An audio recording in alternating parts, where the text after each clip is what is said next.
네, 여러분 좋은 아침입니다.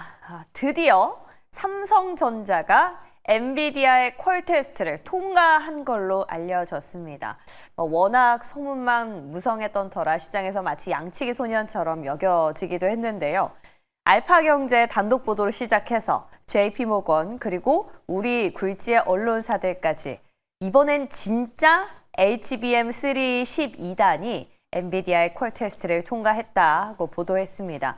이로써 뉴욕 증시에선 마이크론이 약세를 보이기도 했는데요. 이제 HBM4는 시간 문제로 보입니다.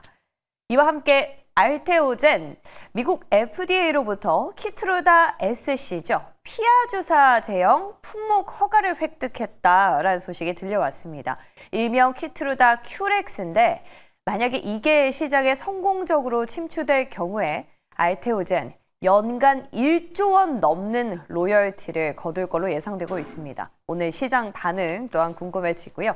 끝으로 뉴욕 증시에서는 원전주가 폭등을 했습니다. 오클로 28%, 뉴스케이파워 22%. 영미 정상이 원전에 2,500억 달러 대규모 투자 합의에 도달한 덕분인데요. 근데 국내에선 또 웨스팅하우스 건이 아직 해결되지 못한 채로 남아있어서 조금 걸립니다. 그럼에도 이 훈풍을 이어받을 수 있을지 체크해 보겠습니다. 자, 한 주를 새롭게 시작하는 월요일인데요. 모처럼 기분 좋은 소식들이 많습니다. 설레는 마음 안고 일어나서 시장으로 들어가 보시죠.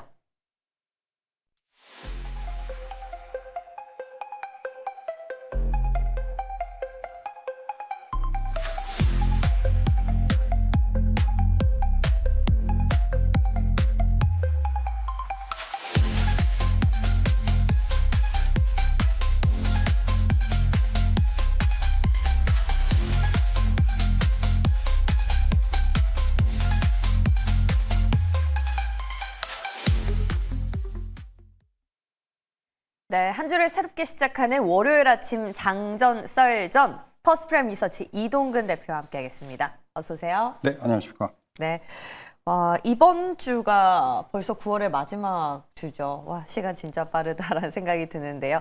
자, 주말 사이에 모처럼 여러 가지 소식들이 들려와서요. 그래서 저희 날카롭게 분석해 보도록 하겠습니다. 먼저 첫 번째, 미국으로 한번 가볼까요?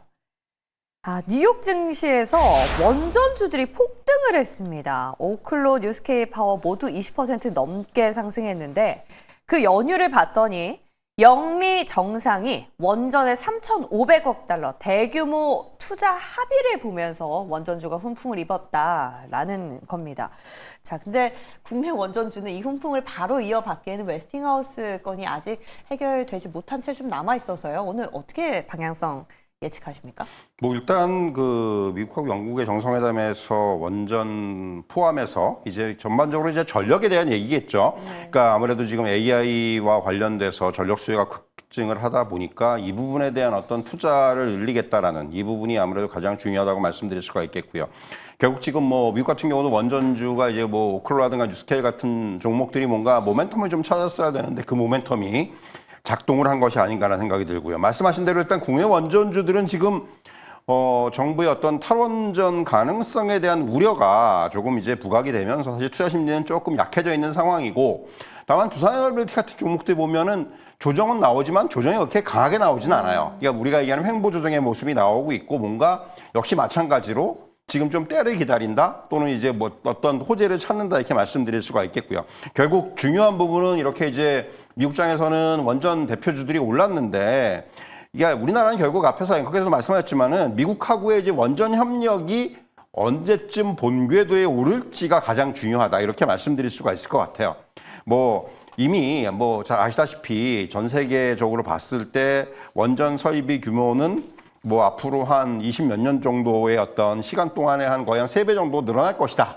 뭐 이러한 전망들 나오고 있고, 미국은 그거보다 오히려 성장폭이 더 클 것이라는 얘기가 나오고 있는 것이 기정사실화되어 있기 때문에 결국 이제는 그 우리나라 원전주들은 미국이 진행 중인 어떻게 보면 이런 원전 협력 과정에서의 뭐 이제 그 협력 관계가 어떻게 구축이 될 건지, 뭐 특히 이제 최근에 제가 주목하는 건 물론 뉴스케이파워라든가 오클로도 중요하지만은 이제 두산에너빌리티가 협력 관계를 구축하고 있는 뭐 엑스에너지라든가 또는 테라파워라든가 이런 설계 업체들이 지금 상당히 부각이 되고 있어요. 일단 설계부터 시작을 해야 되기 때문에 결국 영국하고의 어떤 이번에 원전 협정에서도 바탕이 되는 건 설계거든요. 그러니까 이런 것들이 이제 진행이 된다면은 두산에너빌리티부터 수혜를 받을 가능성은 커요. 그래서 이제 그런 부분들이 향후에 어떻게 진행이 되는지 이 부분에 우리가 주목을 할 필요가 있다. 이렇게 좀 말씀드리겠습니다. 지금은 약간 관망세로 지켜볼 시기. 일단 그런 거죠. 그러니까 조정이 나오더라도 조정이 깊지가 않다는 점에 저는 오히려 조금 더 긍정적으로 볼 필요가 있을 것 같고요. 또 하나는 저는 네네.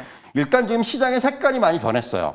뭐 아시겠지만 이제 우리가 얘기하는 뭐 조선 원전 뭐 방산 이런 쪽에서 지금은 반도체가 완전히 그 주도권을 잡았잖아요. 예. 그러니까 시장의 성격이 변했기 때문에 일단 기존의 주도주들이 조정을 받는 국면이 지금 연출되는 측면도 분명히 있습니다. 그러니까 여러분들께서 그러니까 왜 안 오르지라는 생각보다도 시장의 색깔이 일정 부분 지금 좀 변화하고 있구나. 이런 쪽에 저는 조금 더 포커스를 맞출 필요가 있다. 이렇게 좀 말씀드리겠습니다. 사실 이번에 정권이 교체되고 나서 이재명 대통령이 또 원전과 재생에너지 투트랙으로 가져갈 것이다라는 기대감에 국내랑 수출 모멘텀을 같이 부각받았던 원전이었거든요. 근데 최근 또 보면은 원전 짓는데 좀 오래 걸린다라는 약간의 기조 변화가 느껴지는 가운데 수출길도 시원하게 트인 게 없다 보니까 약간은 지지부진한 좀 답보 상태를 보이고 있습니다. 또 시장이 시장인지를 조금 더 지켜보자라는 의견이었어요. 자, 스테이블 코인은 그럼 어떨까요? 여기도 좀 오랜만에 시세가 났습니다. 뭐 오늘 코리아 블록체인 위크가 또 개최되는데 KB금융 회장이 오늘 테더 미국 법인과 또 스테이블 코인 협력 방안을 논의할 걸로 알려지면서 금요일날 나왔던 게 오늘까지 좀 이어지려나 궁금해지거든요. 혹시 연유가 있었습니까? 사실 뭐 테더나 리플 같은 회사들은 지금 이제 우리나라 시장이 어떻게 하든 간에 조금 스테이블 코인이 이제 어떻게 보면은 그 초기 단계에서 좀 진입을 하기 위해서 지금 굉장히 노력을 많이 하고 있어요. 네. 뭐 이번에 KB금융뿐만이 아니라 이전에도 계속해서 뭐 여러 업체들하고의 어떤 미팅이라든가 접촉이라든가 협업이라든가 이런 부분들은 계속해서 지금 추진을 하고 있는 상황이었고 사실은 지난주 후반에 이제 스테이블 코인 관련주들이 많이 좀 상승을 했는데 저는 이게 굉장히 복합적인 이유들이 작용을 했다고 말씀드릴 수가 있을 것 같아요. 첫 번째는 일단 최근에 이제 통신사라든가 금융사들이 해킹 이슈가 나오면서 사실 많은 지금 스테이블 코인으로 이제 분류되는 이런 관련주로 분류되는 종목들이 또한 보안 관련주로 분류가 돼요. 뭐 대표적인 게 다나이 같은 거죠. 네. 그러다 보니까 이런 것들이 아무래도 좀 더 재료로 착용한 측면이 있고 또 하나는 또 최근에 미국장에서 아시겠지만 양자암호 관련주들이 부각이 된단 말이에요. 계속 하더라고요. 네, 아이온큐라든가 이런 종목들이 이제 굉장히 지금 그러다 보니까 다 엮여요. 그러니까 이게 단순히 스테이블 코인 어떤 이슈보다도 보안 또 양자 컴퓨팅 이런 쪽으로 이제 재료를 같이 가지고 있다 보니까 어떻게 보면 종목들이 이제 강세를 보이는 이런 현상들이 좀 나타나고 있다고 말씀드릴 수가 있겠고요. 뭐 저는 그렇게 생각합니다. 지금 AI와 관련된 정책, 스테이블 코인을 포함한 AI와 관련된 정책은 일단 정부 초기에 굉장히 부각이 됐다가 지금 조금 이제 주춤한 상황이에요. 결국 왜 그러냐면은 이제 이런 것들이 구체적으로 가이드라인이 정해지고 법제화의 추진 어떤 그런 일정들이 나와야지 많이 다시 재부각이 되는데 지금 그걸 기다리고 있는 거죠. 엄밀히 얘기하면은. 그렇기 때문에 지금 최근에 보면은 스테이블 코인주들도 그렇고 뭐 카카오나 네이버 같은 AI 대표주도 그렇고 차트를 보시면은 이제 조정이 어느 정도 마무리가 되면서 조금씩 이제 기회를 보는 그런 모양들을 지금 보이고 있단 말이에요. 그렇기 때문에 이런 것들이 이제는 어느 정도 좀 다시 분위기가 무르익으면은 다시 이쪽에도 조금은 저는 긍정적인 어떤 그런 흐름들이 나오지 않겠는가 생각이 들고요. 말씀했지만 이번 주가 이제 그 KBW 코리아 블록체인 위크 행사가 진행이 되는데 이 부분이 산업 전반에 또 어느 정도 긍정적인 영향을 미칠 수가 있겠고 이미 지난주에 어떤 그 어떻게 보면은 그 미리 좀 서밋이라든가 이런 것들이 진행이 개최가 됐는데 그 자리에서 이제 뭐 스테이블 코인에 관련해서는 또 긍정적인 얘기들이 좀 나왔습니다. 물론 그것들이 원론적인 얘기일 수는 있겠지만은 그럼에도 불구하고 사실은 이제 다시 좀 분위기가 조성이 되고 있다. 저는 그런 쪽에서 좀 접근을 할 필요가 있을 것 같습니다. 그러면 이게 법적인 테두리는 아직 마련이 안 됐지만 그럼에도 매개가 들어올 때 관심은 유효할까요? 그러니까 저는 그래서 사실은 지금 오히려 저는 조금 그 대장주 중심으로 봅시다. 대장주라는 게 대형주 중심으로. 물론 뭐 지금 다나 같은 게 탄력이 좋은데 결국 뭐 그런 종목들이 또 이제 워낙 또 단기적으로 시세가 낮기 때문에 네. 또 이런 것들은 변동성이 나타날 수가 있단 말이에요. 지금에서는 카카오라든가 네이버라든가 뭐 LG CNS라든가 뭐 이런 종목들이 사실은 초기에 부각이 됐다가 한 차례 조정을 겪고 맞아요. 차트가 똑같아요, 보면은 지금. 다시 이제 바닥을 찍고 턴하는 차트가 나오고 있기 때문에 이런 종목들 중심으로 저는 좀 접근할 필요가 있다. 그러니까 그게 오히려 조금 더 안정적인 어떤 그런 어떤 시장 대응이 될 수가 있기 때문에 그런 부분들에 지금은 좀 집중하는 게 오히려 좋은 투자 전략이 아닐까 이런 말씀을 드리겠습니다. 네, 투자는 유효하지만 좀 대형주 중심으로 특히 말씀해 주셨던 카카오의 경우에는 또 내일자로 카카오 개별 이벤트가 있습니다. 오픈 AI와 협력권을 발표한다 뭐 이런 얘기도 있더라고요. 한번 챙겨보시면 투자에 도움이 되실 것 같고요. 자, 이번엔 우리 그토록 정말 목이 빠지게 기다렸었던 삼성전자, 엔비디아 퀄 테스트 얘기 좀 다뤄보겠습니다. 저도 처음에 이거 알파경제에서 나온 거 보고는 긴가민가 했어요. 근데 JP모건에서도 발표를 하고 국내 언론사까지. 근데 결과적으로 마이크론이 하락을 하는 걸 보면서 아 이거 진짜구나. 근데 시장에서는 이런 얘기가 벌써 나오고 있습니다. 12단이 통과된 거는 별로 큰 의미가 아니다. 이제 HBM4가 중요한 건데 이 기술을 따져봤을 때 삼성이 SK나 마이크론보다 훨씬 더 뛰어나다라는 얘기가 있더라고요. 그런 거죠. 그러니까 지금 말씀하신 대로 이제 HBM3 12단 가지고는 이미 시장에선 다 그거는 네. 뉴스 또는 이제 재료로 소화가 됐다고 생각을 해요. 너무 늦게 이건 뭐 사실 이게 어떻게 보면 이게 너무 늦게 이제 오피셜이 뜬 거고 그야말로 네. 말씀하신 대로 이제 HBM4의 시대인데 자 이제 결국은 이 선도업체 SK 하이닉스겠죠.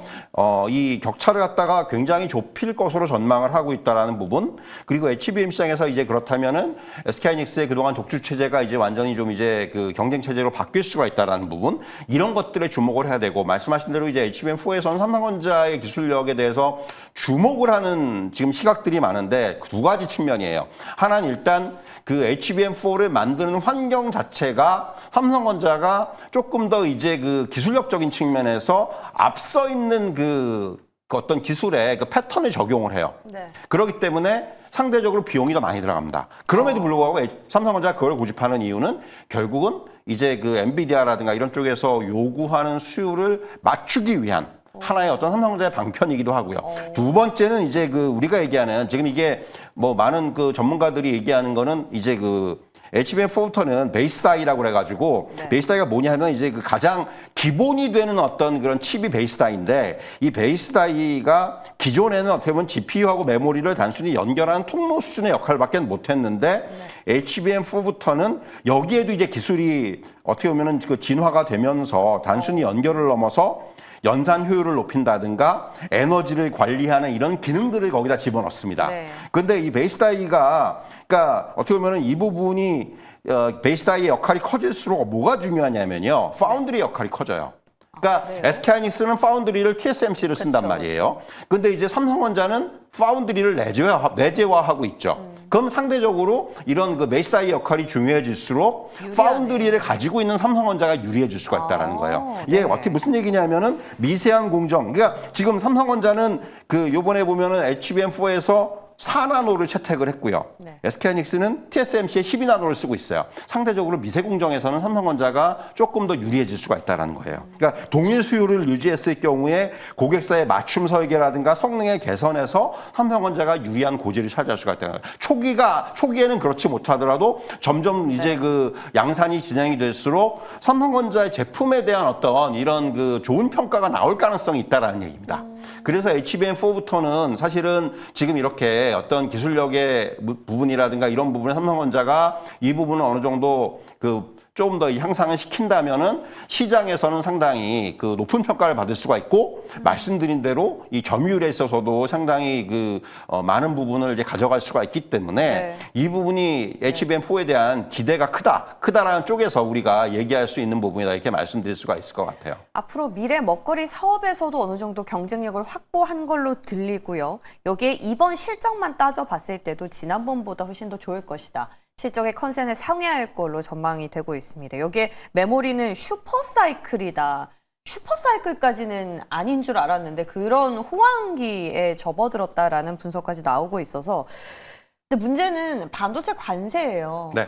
이게 아직 뭔가 걸려 있는데도 삼성전자, SK하이닉스는 뭐 계속 담아가봐도 되겠습니까? 일단 삼성 먼저. 예. 그렇죠. 이제 뭐 지금 HBM도 그렇고 말씀하신 대로 이제 그 메모리 슈퍼사이클 얘기가 나오는 이유가 일단 기본적으로 지금 수급이 이제 뭔가 수급에 있어서의 타이트함이 완벽하게 드러나기 시작을 했죠. 네. 특히 뭐 낸드 같은 경우도 지금 보시면은 낸드는 이제 그동안 섞이지는 공급단을 조절을 하다 보니까 네. 이제는 그야말로 수급의 불균형이 나타나기 시작한 상황이고 이제 그리고 이제 그 지금 디램 같은 경우도 어떻게 보면 이제 가격이 계속 오르고 있단 말이에요. 이런 부분들이 향후에는 상당히 그야말로 지금 말씀하신 대로 사이클의 어떤 정점을 향해서 갈 수가 있는 여기에다가 이제 마이크론이 됐던 삼성전자가 됐건 SK하이닉스가 됐건 간에 투자는 점점 늘리고 있고 네. 이런 부분들까지 감안을 한다라면은 결국 향후에 어떻게 보면 이런 그 밸류체인에 있는 종목들도 상당히 좀 낙수 효과를 길게 누릴 수도 있는 네. 이런 어떤 상황들이 전개가 되고 있다 이렇게 말씀드릴 수가 있겠습니다. 그래서 지금 밸류체인 말씀을 해주셔서 그런데 궁금합니다. 저는 사실 HBM 쪽에만 포커스를 맞춰서 이제 퀄 테스트가 통과됐으니까 후공정 장비 쪽이 좀 각광을 받을까 싶었는데 그 베이스 다이 쪽에서 힌트를 얻어보자면 파운드리 소부장 쪽을 봐야 되나 여러 가지 생각이 들어요. 그 지금은 뭐 제가 이전에도 그런 말씀 드린 적 있는데 네. 반도체는 결국은 저는 순서의 문제고 결국은 이제 어떻게 보면은 뭐가 됐건 간에 하는 표현이 맞는지는 모르겠으나 어쨌든 간에 한 번씩은 다 시세를 줄 수 있는 그런 국면이에요. 지금 당장 그 차이는 있어요. 예. 3분기에 조금 실적이 부진할 수 있는 종목들은 있습니다. 그런데 그런 종목들은 오히려 3분기에 실적이 부진해서 주가가 좀 조정을 받는다. 그때가 또 매수기가 될 수가 있는 거고요. 그러니까 이런 그 순서의 문제인 것 같아요. 네네. 결국 이게 내년을 보고 그 이후 2026년, 2027년을 보고 이제부터는 투자를 해야 되는 그런 위치라고 생각을 하기 때문에 결국은 이런 쪽에서는 한 차례의 어떤 시세들이 좀 날 수가 있는 지금 먼저 나고 있는 종목들이 있고 아직 못 난 종목들이 있는데 그런 것들이 어떻게 보면 이제 그 시차를 두고 어떤 그 시세에 좀 반영이 되지 않겠는가 이렇게 좀 말씀드릴 수가 있을 것 같아요. 네, 저희가 지난주 이 시간이었나요? 이제 남은 게 소켓 쪽인 것 같습니다라고 힌트를 주셨었는데 진짜 같죠. 그 밖에 뭐 테크윈 계속 나오고 있고 두산 테스나 유니테스트까지 힌트 주셨으니까 한번 정리 잘 해보시면 좋겠습니다. 끝으로 알테오젠 소식도 한번 점검을 해볼까요? FDA로부터 키트루다 SC죠. 피하 주사 제형의 품목 허가를 획득했다라는 겁니다. 근데 이게 시장에서 잘 팔리면 1조 원이 넘는 로열티를 획득할 수 있다라고 지금 벌써 주말인데 리포트가 나오고 이러더라고요. 그러니까 이게 저는 혹시라도 또 FDA 허가를 통과를 못하면 어떡하나라는 걱정을 했었는데, 그러니까 지금 뭐 이거는 이제 그 기구가 됐고, 예, 일단은 지금 뭐 이렇게 되면 이제 향후에 말씀하신 대로 이제 1조 원의 뭐 이런 그 로열티도 로열티지만은 제가 이제 주목하는 부분은 네. 향후에 이제 다른 쪽으로의 어떤 또 기술 이전이라든가 또 지금 또 시장에서 또 부각이 되고 있는 에너투어의 어떤 상업화라든가 이런 것들이 또 이어질 거란 말이죠. 이제 이게 점점 어떤 적용증이 확대가 되고 있고 적응 그 제품들, 약물들의 어떤 확대가 향후에는 기대가 될 수 있는 상황이라는 부분이에요. 이번에 이제 키트루다를 시작으로 해서 다른 어떤 이런 항암제라든가 또는 뭐 이제 그 여러 가지 이런 쪽에서의 어떤 그 기대감이 있기 때문에 그런 부분들이 이제 알테오젠한테는 상당히 긍정적으로 작용할 수가 있다 이렇게 말씀드릴 수 있겠고 뭐 지금 알테오젠이 고점 부분에 있지만은 고점을 또 못 뚫고 조금 조정을 받았는데 일단 오늘 이 뉴스가 부각이 됐기 때문에 한번 또 고점 트라이를 할 수 있지 않겠는가. 네. 물론 그런 시각도 있어요. 이게 이제 세론 이런 가능성도 있습니다. 근데 이제 저는 이게 어쨌든 간에 이제 지금 그 향후에 지금의 당장 이번에 키트루다 이슈도 이슈지만 말씀드린 대로 확장성이라는 측면에서 이제부터는 부각이 될 수가 있기 때문에 자, 이제 시작이 됐다라는 전 그런 부분에서 받아들이고 만약에 세론에서 조정이 나온다? 적극적인 매수의 시점이 될 수도 있다. 좀 이런 말씀을 드릴 수가 있을 것 같아요. 그 전고점이면 한 50만 원 그쵸? 저기가 상단인 것 같은데 그럼 지금 47만 원이니까 신규 매수도 괜찮습니까? 지금은 일단 오늘 주가의 흐름을 보시면서 더 대응할 필요가 있다고 생각을 하고요. 뭐 만약에 네, 네. 상승이 강하게 나온다면 그 따라가실 필요는 없을 것 같은데 다만 이제 향후의 어떤 흐름 자체는 이제부터는 조금 상방으로, 긍정적으로 볼 수가 예. 있다. 이렇게 좀 정리해드리겠습니다. 예, 좋습니다. 모처럼 금리 인하라는 기조 베이스 아래에 이렇게 새로운 재료까지 더해지니까 안 갈 이유는 없을 듯 보입니다. 한번 지켜보시고요. 자, 오늘 시장 이제 어디에 맥점을 두면 좋을지 이야기를 좀 들어보고 싶은데요. 소비 쿠폰 신청도 시작이 됐고요. 또 배터리 코리아가 개최돼서 오랜만에 2차 전지 움직임도 궁금하고 어떤 포인트 보고 계세요? 야, 저는 지금은 일단 뭐 지난주 금요일에도 나타났지만은 일단 시장의 어떤 상승 피로감은 지금 작용을 할 수가 있는 시점이에요. 워낙 오랫동안 좀 상승세를 이어갔고 뭐 코스피 같은 경우는 10일 거래 연속으로 뭐 상승을 하기도 했었고 했기 때문에 지금은 그렇게 이제 좀 상승 피로감을 소화하면서 또한 한편으로는 차익 매물도 조금 이제 지금은 소화를 해내는 과정으로 좀 작용을 할 수가 있다고 볼 수가 있겠고요. 가장 중요한 건 역시 외국인의 수급이겠죠. 최근에 뭐 환율과 무관하게 상대적으로 좀 외국인의 수급들이 들어오고 있는 부분, 그러니까 외국인 지분율이 연초에 한 31% 정도 했었는데 지금 코스피 지분율이 33%까지. 33%가 왜 중요하냐면은 기존에 우리가 10년 평균을 했을 때 코스피의 외국인 지분율이 33%대였어요. 이제 그 부분을 회복을 한 거예요. 그리고 이제 지금 이제 향후에 기대할 수 있는 부분은 코로나19 이전 수준의 우리가 외국인들이 한 35% 이상의 지분율을 갖고 있었는데 그렇다면 거기까지 외국인들이 추가적으로 살 수 있을지 여부 이 부분에 전 주목을 해야 한다고 생각을 하고요. 또 하나 지난주에 제가 좀 주목을 했던 부분은 정부의 산업 육성 정책 기조, 뭐 AI라든가 로봇이라든가 이런 것에 대해서 어떤 규제 합리화라든가 뭐 전략화라든가 이런 얘기들이 나왔지 않습니까? 사실 이건 굉장히 중요해요. 그러니까 기존에 처음에 이제 정권 초기에 우리가 이제 뭐 정책을 이렇게 하겠다고 했는데 이것이 점점 구체화되고 있다는 겁니다. 그래서 향후에는 이런 부분들이 어떻게 보면은 이런 업종에도 상당히 영향을 미칠 수 있는 그런 재료라고 생각을 하고요. 저는 그 생각을 해요. 지금 뭐 보면은 이번 주에도 마찬가지겠지만은 역시 시장의 중심에 있는 것들은 이렇게 정책 모멘텀들. 그래서 이제 AI 관련된 뭐 소프트웨어라든가 이런 쪽 그리고 반도체. 반도체는 뭐 지금 어떻게 보면 시장의 중심으로 이제 자리 잡았기 때문에 이쪽은 계속해서 우리가 주목을 해야 될 것 같고요. 또 이제 뭐 앞에서 알테오전 얘기도 했습니다만은 바이오. 이런 쪽에 대해서 계속해서 우리가 주목을 하면서 그 안에서 좀 아이디어를 찾아보는 이런 전략이 필요하다. 또 하나 이제 말씀드릴 수 있는 거는 추석 연휴가 얼마 안 남았습니다. 그럼 사실은 이제 연휴를 앞두고는 사실 시장이 약간은 그렇죠. 좀 굉장히 뭐 어떤 강한 부분보다는 예, 조금 이제 타이트해질 수 주춤해요. 있어요. 예. 그렇기 때문에 그런 쪽에서의 순환매 흐름들 이런 부분들도 우리가 좀 예상을 해볼 수 있지 않겠는가 이렇게 말씀드릴 수가 있겠습니다. 반도체는요, 마이크론이 또 실적 발표를 앞두고 그렇죠. 있어서 이건 조금 또 지켜볼 필요가 있을까요? 사실 지금 이제 시장의 전망은 굉장히 좋고요. 지금 그래요? 최근에 뭐 나오는 그 리포트들, 네. 외사들의 리포트에 보면은 계속 그 목표치가 상향이 되고 있거든요. 이거 보니까 실적에 대해서는 좀 그렇습니까? 긍정적인 부분들이 지금 부각이 되고 있다. 이렇게 좀 말씀드릴 수가 있을 것 같네요. 오히려 인텔은 엔비디아까지 투자를 했는데 목표가를 내려잡는 아이비도 있어가지고요. 좀 걱정했는데 마이크론 괜찮답니다. 예, 오늘도 여러 가지 재료 얻어봤는데요. 도움 말씀 주신 이동근 대표 여기서 보내드릴게요. 고맙습니다.